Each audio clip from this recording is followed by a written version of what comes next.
स्वामी, स्वामी, स्वामी, हमारे पुत्र इंद्र और दूसरे देवताओं के साथ क्या हुआ? कुछ सुना आपने? हाँ सुना देवी, सुनकर दुख अवश्य हुआ, आश्चर्य नहीं हुआ। जो एक ही भूल को बार बार दोहराएं तो ये समझ लेना चाहिए कि ना तो उन्हें अपनी भूल को सुधारने की इच्छा है और ना ही वो अपनी भूल का सुधार चाहते हैं। परिणाम ये होता है कि वो बार बार भूल करते जाते हैं और दंड भोगते जाते हैं। मुझे तो कभी कभी ऐसा लगता है कि हमारे पुत्रों को सिंहासन और देवलोक खोने का अभ्यास हो चुका है। इससे पहले भी तो वो देवलोक से निकाले जा चुके हैं। किंतु इस बार समस्या गंभीर है स्वामी। असुरराज बलि ने घोषणा कर दी है कि जो भी मेरे पुत्र को शरण देगा, बलि उसे अपना शत्रु मानकर उस पर आक्रमण कर देगा। देवलोक छीन चुका है, पाताल लोक जाने का तो प्रश्न ही नहीं उठता है। मेरे पुत्र कहां जाएंगे? आप ही कोई मार्ग दिखाइए स्वामी। हमारे पुत्र स्वयं को अत्यंत शक्तिशाली और बुद्धिमान समझते हैं। वो कोई भी कार्य करने से पहले हमसे परामर्श लेना आवश्यक नहीं समझते और फिर कोई ऐसा कार्य कर बैठते हैं जिसका परिणाम अच्छा नहीं होता। वो ये भी भूल जाते हैं कि भूल उनसे होती है और दुख हमें झेलना पड़ता है। अब सत्य कहते हैं स्वामी, किंतु हमारे पुत्रों पर संकट आए तो हम उनसे मुंह तो नहीं मोड़ सकते। हमें को कुछ सोचना है। मैं तो सोच सोच कर हार गई। आप ही कुछ बताइए स्वामी। यदि देवता मेरी संतान है तो दानव भी मेरी संतान है। इसीलिए तो कह रही हूं कि आप कुछ कीजिए। असुर माता दिति, असुर माता दिति मेरी धर्म पत्नी अवश्य है, परंतु वो आपकी छोटी बहन है। मेरी तुलना में आपसे उनका नाता अधिक पहले का है। देवी, आप स्वयं उनके पास जाएं। हो सकता है कि बड़ी बहन की दशा देखकर छोटी बहन का मन पसीज जाए। मेरे विचार में इसके अतिरिक्त और कोई मार्ग नहीं रह गया है।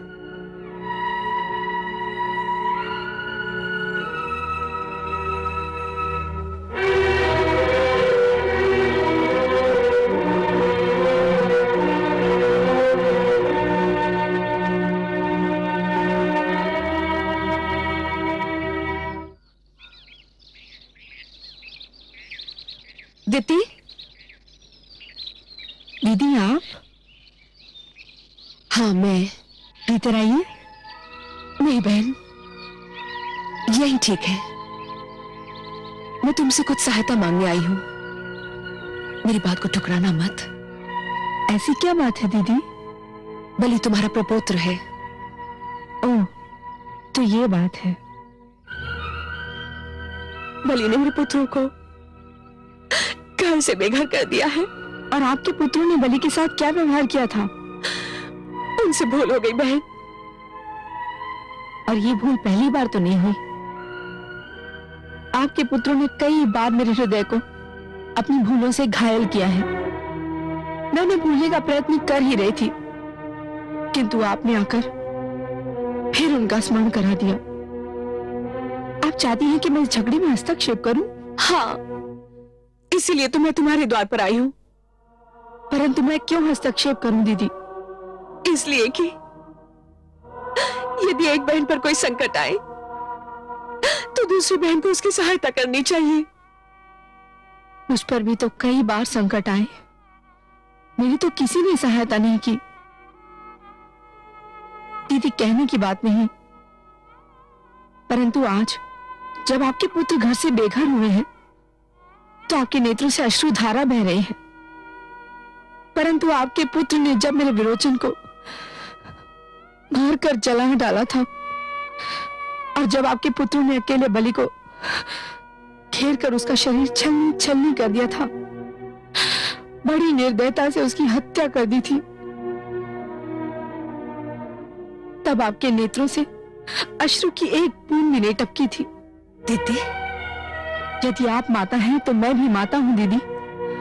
अपने पुत्रों पर अत्याचार होता देख मेरा मन भी तड़प उठता है। मेरी बात तो सुनो दीदी। मेरी कुटिया में आपका स्वागत है। मेरे मन में आपके लिए अपार आदर है, परंतु मुझे खेद है मैं इस विषय में आपकी कोई सहायता नहीं कर सकती। दीदी,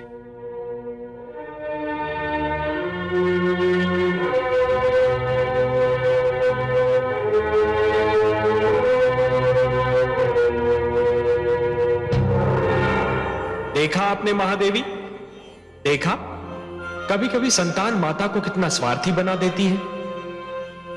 नारी माता का रूप अवश्य होती है, परंतु एक ही घटना ने एक माता को कितना हृदयहीन बना दिया। परंतु इसमें दिति का क्या दोष?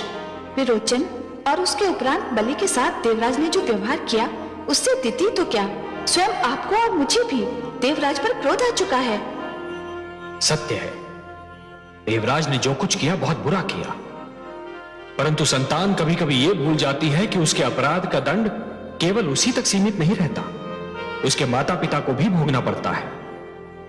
महादेवी, जिस प्रकार चोट यदि केवल एक ही उंगली को लगे तब भी पीड़ा सारे शरीर को झेलनी पड़ती है, उसी प्रकार भूल परिवार के एक ही सदस्य से होती है, परंतु उसका प्रभाव और परिणाम समस्त परिवार को सहन करना पड़ता है। अब देखना यह है महादेवी कि बलि अपने क्रोध पर कितना अंकुश लगा पाता है। परंतु उसने अभी तक तो ऐसा कुछ भी नहीं किया है। मैं तो देख रही हूँ कि इतनी बड़ी घटना घटने के उपरांत भी उसकी दानी प्रवृत्ति में कोई परिवर्तन नहीं आया है। हे कमल नयन, अपने प्रपौत्र बलि को नित्य जी भर के दान करते देखती हूँ तो मेरा मन खिल उठता है। धन तो सबको आप ही की कृपा से मिलता है महादेवी, किसी को आप मांगने पर देती हैं तो किसी को बिना मांगे। हाँ कमल नयन, परंतु जब कोई मेरा दिया हुआ धन निर्धनों को दान कर देता है तो मैं गदगद हो उठती हूँ। मेरा मन करता है कि मैं उसे और भी धन दूं। इसका अर्थ महादेवी कि आप अपने प्रपौत्र बलि का कोष कभी रिक्त ही नहीं होने देंगी। हाँ कमल नयन, मेरे धन का वो सदुपयोग कर रहा है। मैंने तो निर्णय किया है कि कभी भी उसे धन की कमी का आभास नहीं होने दूंगी।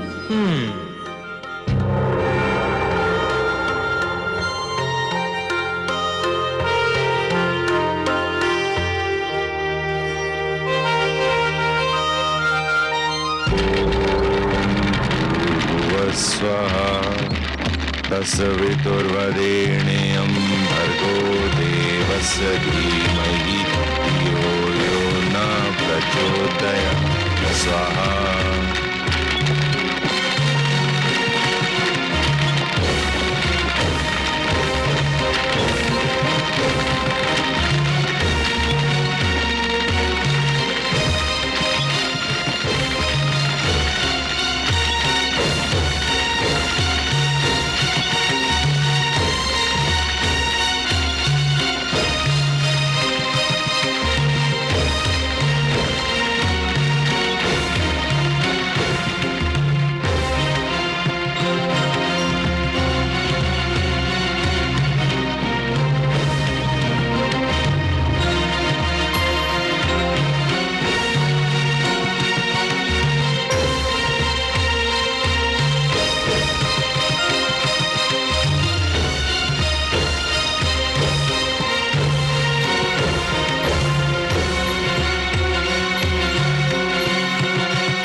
मुझे धन नहीं चाहिए सम्राट।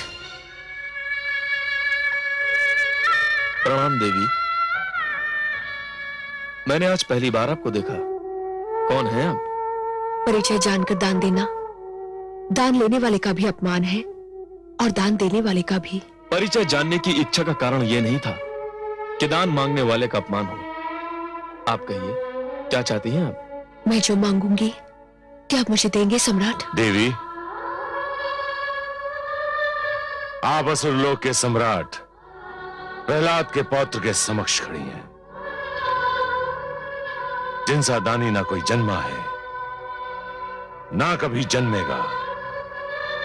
देवी, ये मेरे गुरुदेव का स्नेह है। जो ये ऐसा कह रहे हैं, परंतु यदि मेरे वश में होता तो मैं इस संसार का सारा धन निर्धन और धनहीन लोगों में बांट देता। क्षमा भी? अर्थात क्या कहना चाहती हैं आप? मैं ये कहना चाहती हूँ कि क्या दानी सम्राट बलि किसी को क्षमादान भी कर सकता है? हाँ, तीनों लोकों में केवल देवताओं को छोड़कर मैं किसी को भी क्षमादान कर सकता हूं। माता लक्ष्मी की सौगंध, यदि केवल उन्होंने मेरी हत्या की होती तो मैं उन्हें क्षमादान कर देता, परंतु उन्होंने छल से मेरे निर्दोष पिताश्री की हत्या करके अपने आप को क्षमादान के योग्य ही नहीं रखा। देवी, आप किसके लिए क्षमादान चाहती हैं?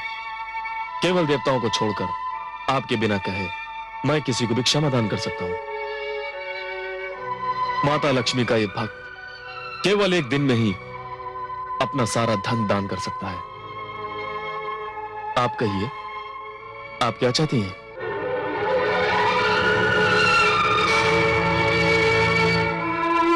मुझे खेद है, आप निराश होकर जा रही हैं देव माता। क्या कहा? देव माता? देव माता, मुझे क्षमा कर दीजिएगा देव माता, मैंने आपको निराश किया, किंतु आप मुझसे आशीर्वाद लेने का अधिकार मत छीनिएगा देव माता।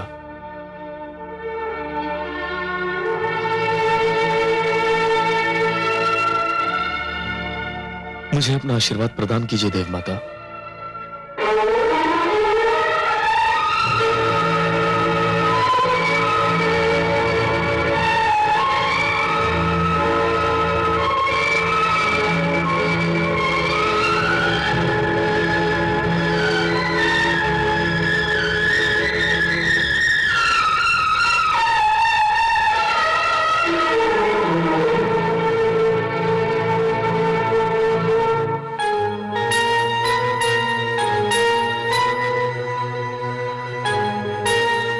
हे माता, हे महादेवी, आप निर्धन को भी मुस्कुराकर देख लें तो वो धनवान हो जाए, और धनवान से रुष्ट हो जाए तो एक क्षण में कंगाल हो जाए। आप जिस चौखट पर पग धरें वो स्वर्ण की हो जाए, और आप जिस घर को छोड़ दें वो नर्क समान हो जाए। तीनों लोक में ऐसा कौन है जो आपकी कृपा दृष्टि नहीं चाहता? आप जीवन की सबसे महान आवश्यकता है, आप जीने का महानतम साधन है। संसार की सारी हलचल, सारी चहल पहल आपके बल पर है। आप प्रसन्नता का आधार है माते। मुझ पर सदैव अपनी कृपा बनाए रखिए, मुझ पर सदा अपनी कृपा दृष्टि रखिए। आपकी कृपा के बिना मैं कुछ भी नहीं हूं माते। मेरा यश कुछ नहीं, मेरा मान सम्मान कुछ नहीं। सिद्ध बुद्धि प्रदे देवी, भुक्ति मुक्ति प्रदायिनी, मंत्रपूते सदा देवी, महालक्ष्मी नमोस्तुते।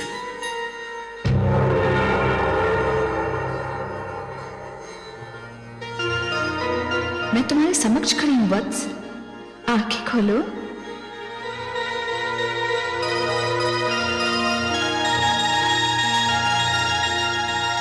माता, आप?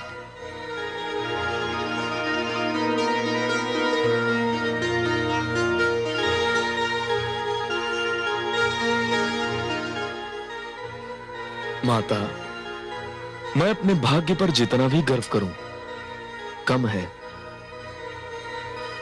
मेरे ये नेत्र इस योग्य नहीं कि आपके दर्शन पाकर तृप्त हो जाएं। मैं दीनहीन केवल आपकी कृपा पर ही आश्रित हूं। मैं धन्य हो गया माते, मैं धन्य हो गया। मैं तुमसे अत्यंत प्रसन्न हूं वत्स, जो मांगना है मांग लो। माता, आपके दर्शन मिल गए, अब और क्या मांगू? इस संसार में इससे बड़ा धन और क्या होगा?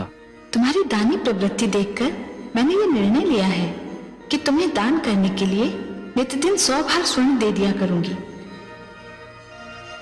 आपको कोटि कोटि प्रणाम माता। और कोई इच्छा हो तो कहो पुत्र। इच्छा तो है माता, केवल एक ही इच्छा है। जिस प्रकार आपने यहां आकर मुझे धन्य किया, उसी प्रकार एक दिन भगवान श्री विष्णु भी आए और उन्हें अपने समक्ष पाकर मेरा जीवन सफल हो जाए। ये तो तुम्हारे कर्मों पर निर्भर करता है वत्स। बुलाने वाले में शक्ति हो तो वो उन्हें किसी भी समय किसी भी स्थान पर बुला सकता है। एक नन्हे बालक ध्रुव ने उन्हें भोलेपन से पुकारा तो वो उसके पास भी चले गए। तुम्हारे दादा श्री प्रहलाद ने उन्हें मन से स्मरण किया तो मेरे नारायण ने उन्हें भी निराश नहीं किया। जानता हूं माता, विश्वास कीजिए, उन्हें मेरे पास भी आना ही होगा।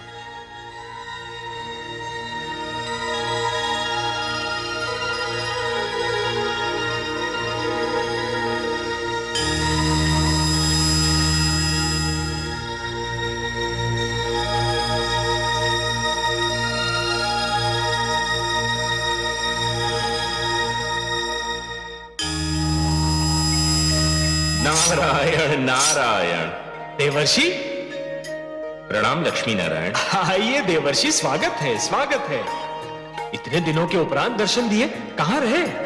जहां भी रहा आपका ही नाम जपता रहा, आपका ही गुणगान करता रहा।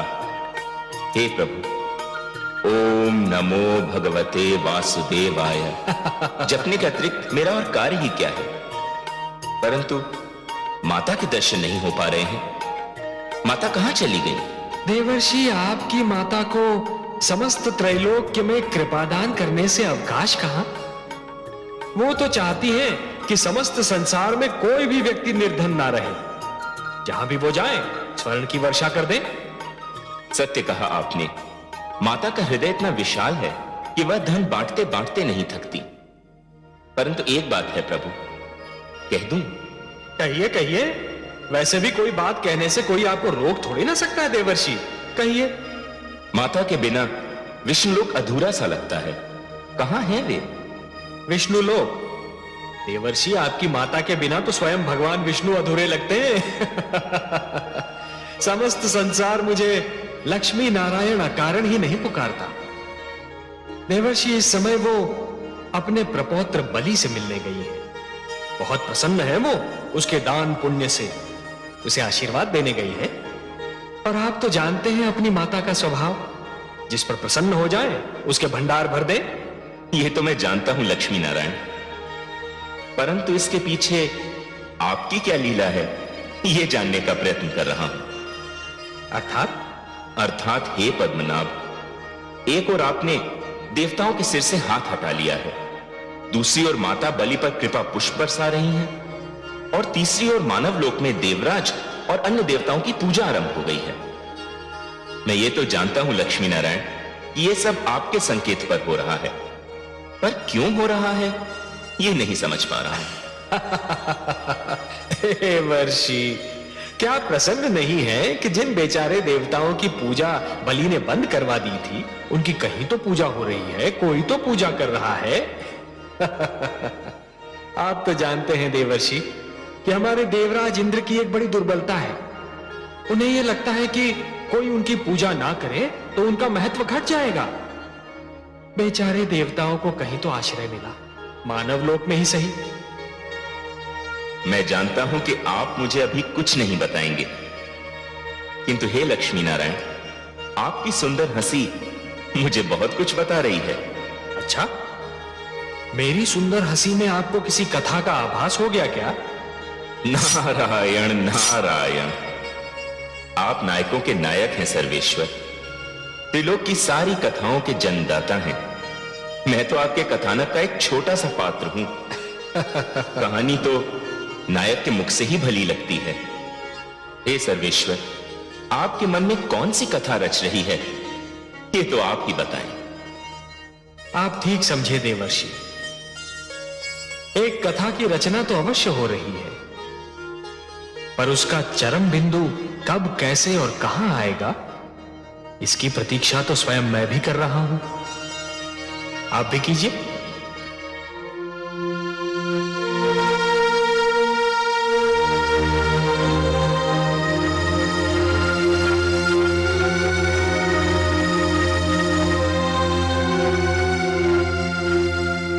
सम्राट की जय हो। क्या समाचार लाए हो सेनापति? सम्राट, मुझे खेद है, परंतु मेरे पास आपको सुनाने के लिए कोई बहुत शुभ समाचार नहीं है। क्या कहना चाहते हो? महाराज, आपके आदेशानुसार समस्त पाताल लोक में देवताओं की पूजा रोक दी गई है, परंतु क्या? महाराज, मानव लोक में अब भी देवताओं की पूजा हो रही है, बल्कि उसमें कुछ वृद्धि ही दिखाई दे रही है। क्या मानव लोक में हमारी घोषणा की गूंज नहीं पहुंची कि जो भी देवताओं की पूजा करेगा वो हमारे क्रोध को निमंत्रण देगा? पुत्र, तुम पाताल लोक के सम्राट हो। मानव लोक तुम्हारी सत्ता के घेरे से बाहर है। तो इसका अर्थ यह हुआ कि मुझे मानव लोक को भी अपनी सत्ता के घेरे में लाना होगा। इसके लिए तुम्हें मानव लोक पर चढ़ाई करनी होगी। तो मैं करूंगा, अवश्य करूंगा। मैं मानव लोक में देवताओं की पूजा रुकवा कर ही दम लूंगा। बहुत शुभ विचार है पुत्र, बहुत शुभ विचार। यदि तुमने पृथ्वी लोक पर भी विजय पा ली तो देवताओं को सिर छुपाने के लिए कोई स्थान नहीं मिलेगा। ऐसा ही होगा गुरुदेव। जहां भी देवताओं की पूजा होगी मैं वहां जाकर उनसे युद्ध करूंगा और उसे जीत लूंगा। सेनापति जी महाराज। हमारी सेनाओं को युद्ध की तैयारी करने का आदेश दे दिया जाए। जो आज्ञा महाराज।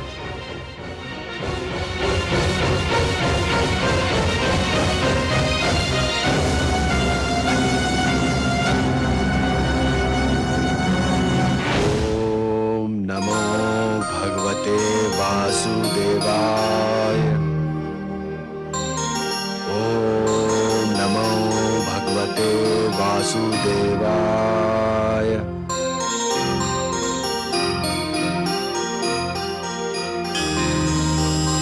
नारायण नारायण। पुत्र प्रहलाद। देवर्षि प्रणाम। देवर्षि आयुष्मान भव। देवर्षि, आपने मुझे अचानक दर्शन देकर धन्य कर दिया। आपकी पवित्र वाणी से नारायण का नाम सुनने को मेरे कान तरस गए थे।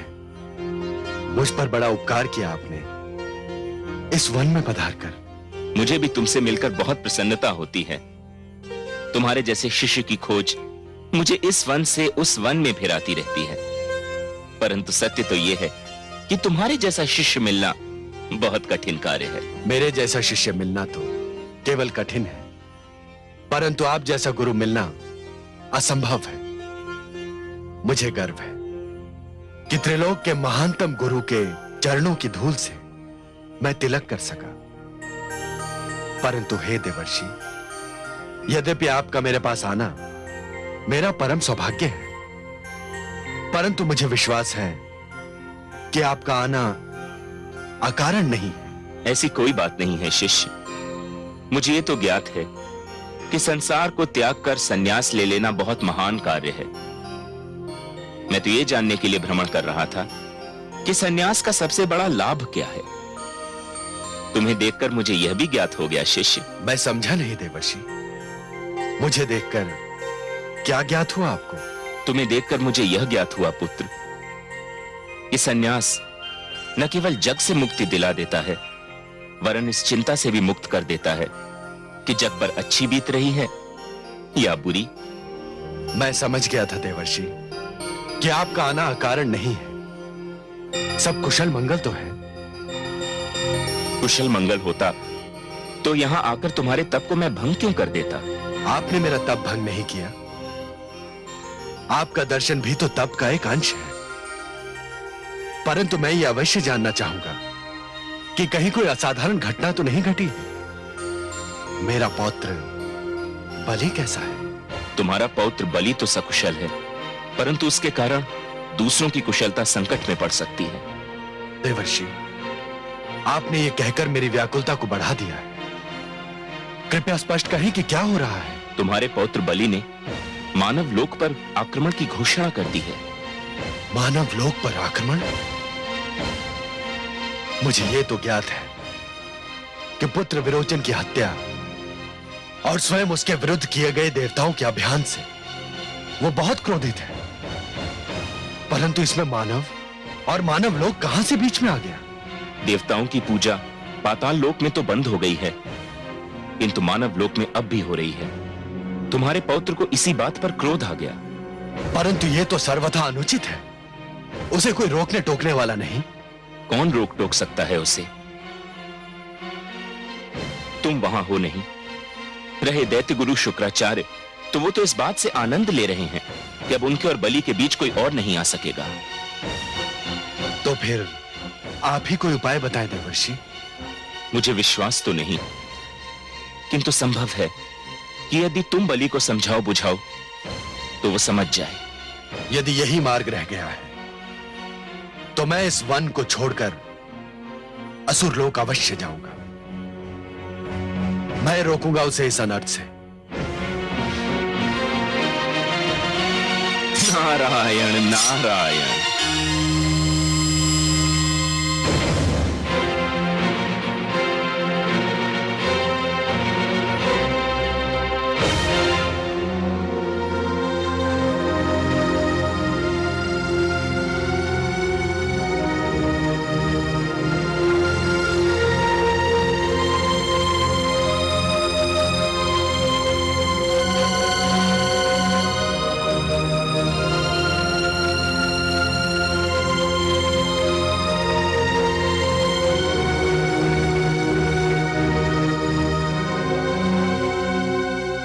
सम्राट बलि की जय हो। सेनापति, हमारी सेना प्रस्तुत है। हाँ सम्राट, बस गुप्तचरों के लौटने की प्रतीक्षा है। गुप्तचरों के लौटते ही मानव लोक पर आक्रमण कर दिया जाएगा। नहीं, तुम ऐसा नहीं करोगे पौत्र। दादाश्री, प्रणाम दादाश्री। आयुष्मान भव। दादाश्री, आपको देखकर मेरी प्रसन्नता की सीमा नहीं रही। और यह सुनकर हमारे दुख की सीमा नहीं रही कि तुम मानव लोक पर आक्रमण करने जा रहे हो। क्यों दादाश्री? सुनो पौत्र, मानव और मानव लोक से हमारा कोई विवाद नहीं। वर्षों पहले एक संधि हुई थी जिसके अनुसार देवलोक पर देवताओं का, मानव लोक पर मानव का और असुर लोक पर हमारा आधिपत्य मान लिया गया था। परंतु दादाश्री, पिताश्री और मेरी हत्या के उपरांत देवताओं ने उस संधि की धज्जियां उड़ा दी और तुमने देवलोक पर विजय पताका फहराकर उसका उत्तर दे दिया। बस अब इस विवाद को इसी बिंदु पर समाप्त हो जाना चाहिए। परंतु दादाश्री, मैंने देवताओं की पूजा बंद कर देने का आदेश दिया है। असुर लोक में उस आदेश को मान लिया गया है, परंतु मानव लोक में नहीं माना गया है। मानव लोक तुम्हारे अधीन नहीं है पौत्र। तो मैं उसे अपने अधीन करूंगा। यह तुम्हारी भूल होगी दादाश्री, यह देवताओं का अंतिम दंड होगा। पौत्र, अपने और देवताओं के झगड़े में निर्दोष मानव को लपेटना न्याय संगत नहीं होगा। परंतु दादाश्री, जिन देवताओं ने आपको, मेरे पिताश्री को और मुझे कष्ट पहुंचाया, उनकी पूजा बंद करवा देना सर्वथा न्याय संगत है। मानव लोक में हस्तक्षेप करने का तुम्हें कोई अधिकार नहीं है। प्रश्न अधिकार का नहीं है दादाश्री, प्रश्न कर्तव्य का है। किस कर्तव्य की बात कर रहे हो तुम? मैं वचन निभाने के कर्तव्य की बात कर रहा हूं दादाश्री। मैं वचन को दान की श्रेणी में रखता हूं, जो देकर लौटाया नहीं जाता। किसको वचन दिया है तुमने? अपने गुरु शुक्राचार्य को। मैंने उन्हें वचन दिया है कि मैं मानव लोक में देवताओं की पूजा बंद करवा कर ही दम लूंगा। अच्छा, तो ये बात है। इसका अर्थ यह हुआ पौत्र कि वो सीमा रेखा ही मिट चुकी है जहां से बड़ों के द्वारा किसी को रोका जा सके। तू हटी है पौत्र। मैं वचनबद्ध हूं दादाश्री। आज मैं मान गया पौत्र कि भाग्य का लेख कोई नहीं मिटा सकता। ब्रह्मा जी भी न जाने किस लेखनी से भाग्य लिखते हैं कि जिसमें एक भी बिंदु का हेर फेर नहीं किया जा सकता। परंतु इतना ध्यान रखना पौत्र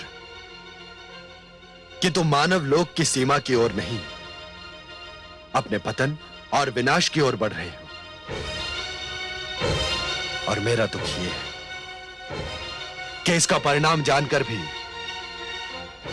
मैं तुम्हें नहीं रोक सकता, नहीं रोक सकता तुम।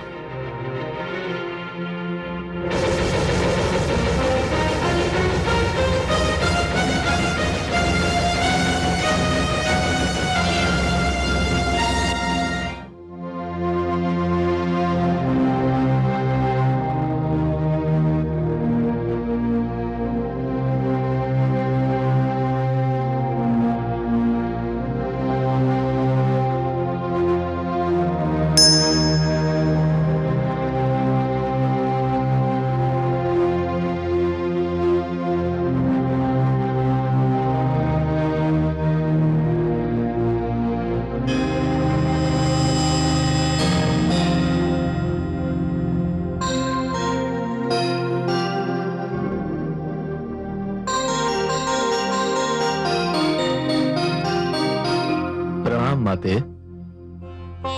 वत्स, तुमने अपने दादा श्री महान भक्त प्रहलाद की बात न मानकर अच्छा नहीं किया। मैं मानना चाहता था माते, परंतु दादाश्री ने आने में देर कर दी।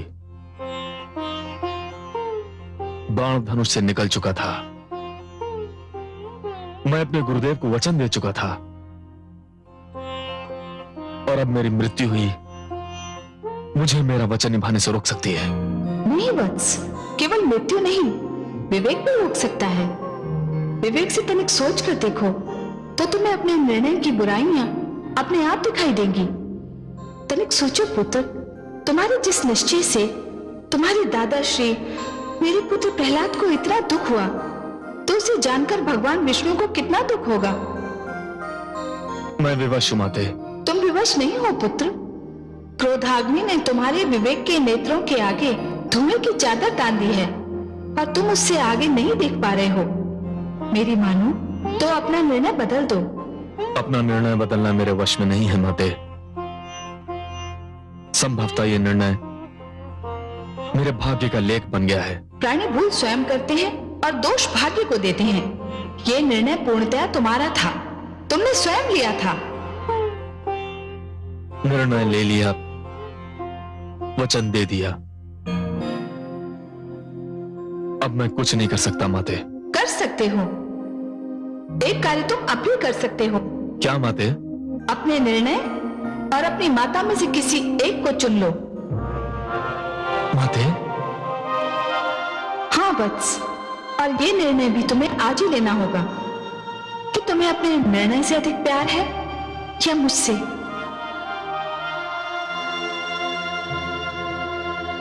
तुम्हारे इस मौन को मैं स्वीकृति समझूं या अस्वीकृति,